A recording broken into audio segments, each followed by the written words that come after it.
आदरणीय भक्त सज्जन, आज एउटा खाली कटोरा नामक कथा श्रवण गरौँ। एक दिन एक धनी व्यापारी ठुलो गर्वका साथ एक वृद्ध ऋषि कहाँ पुग्यो।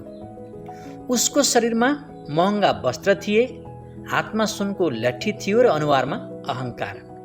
उसले भन्यो, गुरुदेव, मसँग धन, घर, गाडी, मान, सम्मान सबै छ, तर मनमा चैन छैन, शान्ति छैन, किन?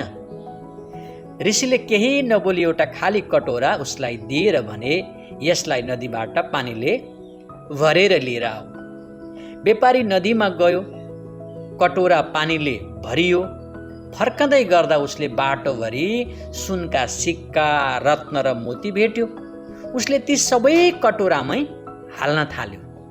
जति रत्न थप्दै गयो उति पानी पोखिँदै गयो। ऋषिले मुस्कुराएर सोधे, तिमी के लिएर आयौ? व्यापारीले उत्तर दियो, रत्न त धेरै ल्याए, तर पानी सबै पोखिएछ। ऋषिले शान्त स्वरमा भने, यही त जीवनको रहस्य हो। मनको कटोरा शान्तिले भरिएको हुन्छ। जब त्यसमा लोभ, अहङ्कार, पद, प्रतिष्ठा र सङ्ग्रहका रत्नहरू जबरजस्ती हाल्न थाल्छौँ, शान्ति आफै बगेर जान्छ। व्यापारीको टाउको झुक्यो। यो कथाको सन्देश के हो भने ज्ञानीजन, संसारको सबैभन्दा ठुलो सम्पत्ति धन होइन, शान्त मन हो। मन भरियो भने संसार खाली लाग्दैन।